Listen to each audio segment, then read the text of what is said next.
We open up to an FBI agent, Gardner, who's giving a news report to the reporters, and we see that it's playing in a nearby bar as he talks about a murder that happened in the subway that past fall. At the bar, Marco watches, but then we get a flash to a brawl that happens in an apartment with Agent Cantrell and the man that's been murdered. Gardner talks about how Cantrell was following a lead, and that's the end of the official statement. What we don't see is that the man flushes the evidence to the lead, and after the man grabs a butcher knife, Cantrell shoots the man down. Later, we see a plane flying through a serene skyscape, and Agent Gardner's flying with a woman as she FaceTimes a loved one.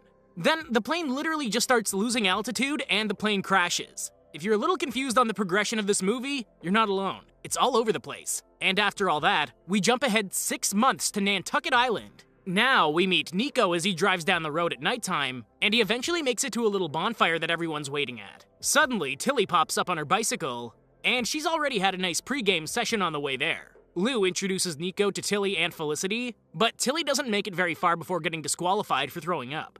When Nico realizes how messed up Tilly is, he offers to take her home, and Lou seems a little uneasy about sending her home with him. On the way to Tilly's house, the two of them get a little more acquainted, and Tilly starts to think that Nico is really sweet. Suddenly, Tilly has him stop the car, and she hops out to strip down and go skinny dipping. Well, that's one way to introduce a stranger to the area. Somehow, Nico actually turns her offer down, and she pops back out to go home.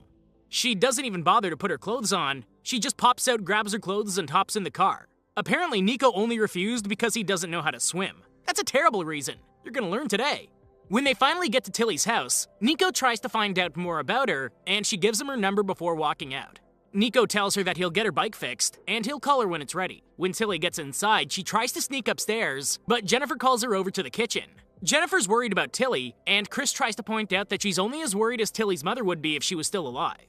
After Tilly goes upstairs to take a shower, Jennifer heads over to the mantle to find the bottle of alcohol that Tilly tried to hide, and Chris tries to tell her that this is only normal for someone that's mourning the loss of parents like Tilly is. The next day, Agent Cantrell gets to the island, and he has the most epic soundtrack and entrance I've ever seen. Cantrell heads inside an airfield to talk to Phyllis about the Gardners who crashed 6 months prior. He seems to think that someone had tampered with the aircraft, and Phyllis just gives him all of the logs for the aircraft. Across the island, Nico heads to Tilly's house, and Jennifer answers the door to invite him in while he waits for her. She asks him about why he comes to the island, and he talks about how his mother used to love coming here.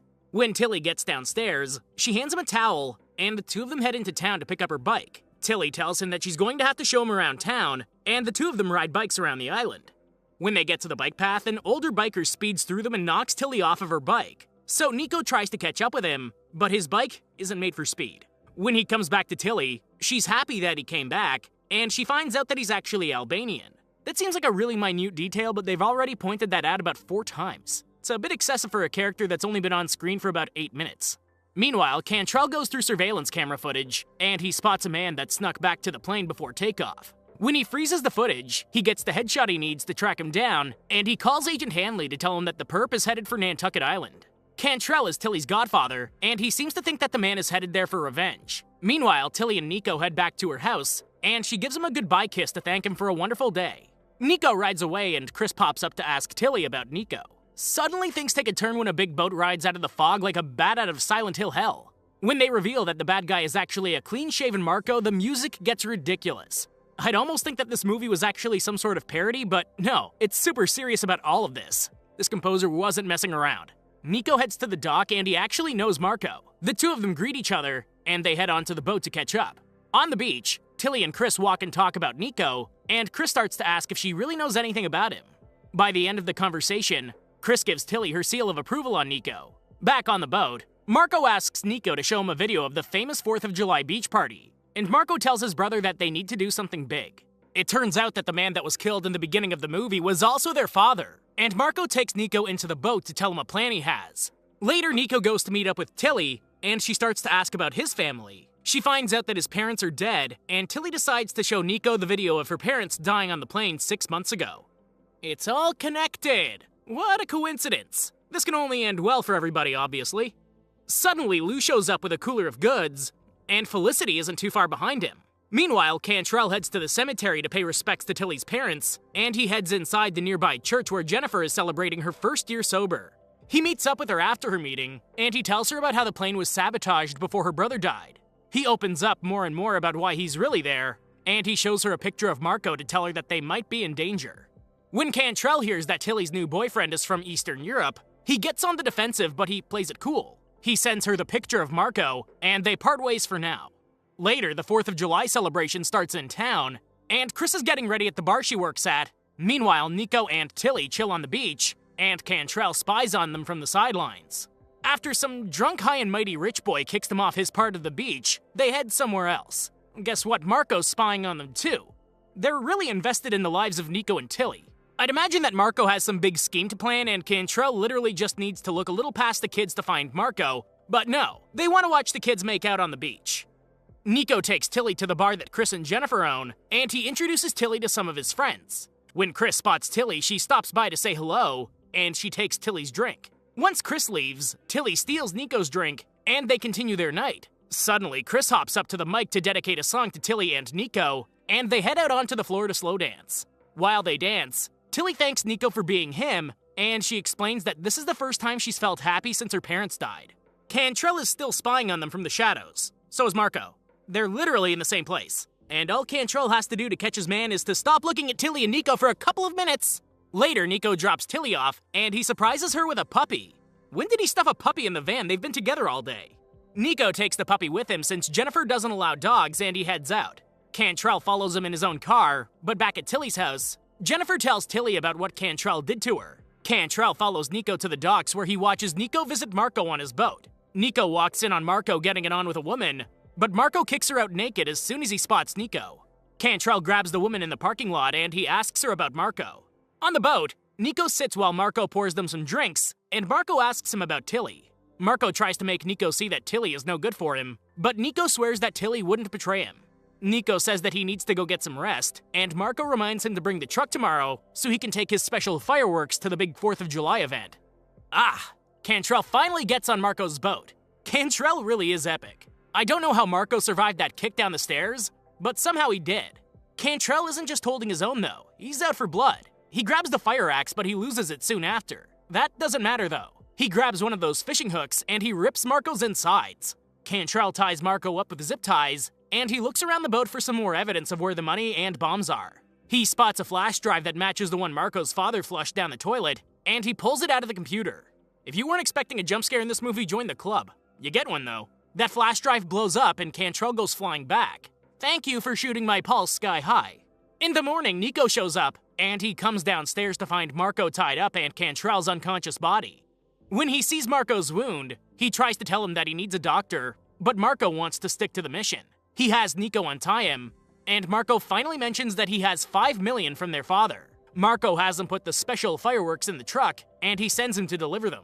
Nico goes to Jennifer, and he convinces her to treat Marco in her clinic. When Nico steps out to talk to Tilly, Jennifer gets a good look at Marco, and she tries to text Tilly about him being connected to Nico. Marco stops her by slamming her around the clinic room, or so he thought. Everybody in this movie is ruthless and 1,000% dangerous.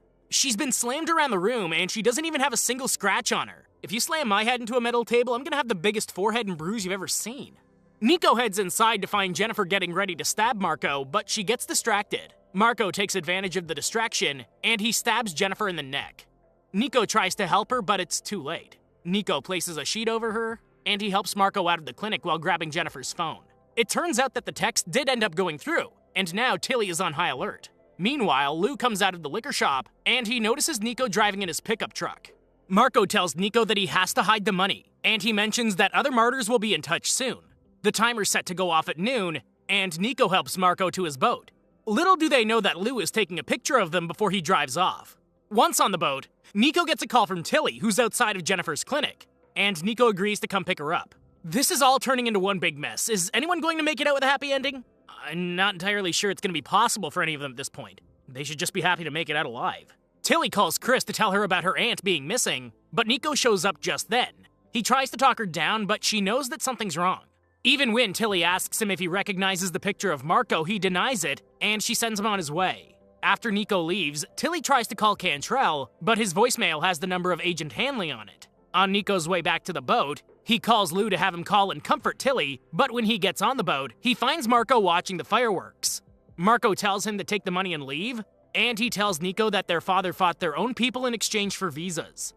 Nico tries to see if there's anything other than hate in Marco, but it becomes clear that he only exists for the cause. Nico tosses the bag of money onto the little boat nearby, and he leaves Marco to die alone. When Nico gets the boat to the other dock, he unloads the bag of money and he leaves the rest of the cargo covered. There's nothing keeping him on this path. Why is he still going forward with Marco's plan? He could literally be with Tilly and still have the $5 million. Later, Nico heads to the beach with Tilly, and he has the bags of explosives in the bed of the truck. He tells Tilly that he just wants to walk away from the big crowds once they get to their destination, and she agrees. After they get out and say hi to everyone, Lou tells Tilly about how he saw Nico helping a man onto the yacht that's floating out to sea, and Tilly immediately jumps into the water to swim out to it. When Nico realizes where Tilly's paddled off to, he decides to grab a nearby board to do the same. Tilly climbs aboard, and she rushes around the boat to see what she can find. Eventually, she finds Marco's dead body, and she immediately questions him about what happened. Nico tells her about everything, and she pushes him into the open water. Boy can't swim! Definitely didn't think that one through. She dives in to get him, but I don't really see her being able to pull that one off. Sure enough, she comes back onto the boat empty-handed, and she hears Marco's watch counting down from 5 minutes. She speed paddles back to the beach, but she finds that Agent Hanley is already there and found the Yeti bags only had alcohol and weed. He asks Tilly about where Marco and Nico are, and he explains that he got a 911 tip from Cantrell's phone that led them to him on a boat at the dock.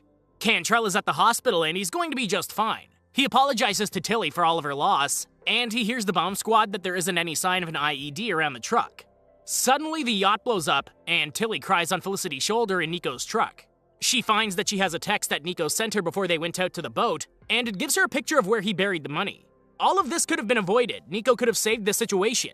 He did okay, but he definitely could have done better. And look at that. Nico gave her an SD card with an entire confession on it to ask for forgiveness. It's actually really depressing that he just drowned to death. It's the most ironic and non-heroic way possible. It turns out that Tilly made sizable donations to victims of the bombings, and Nico's body was never found. Then, the credits roll.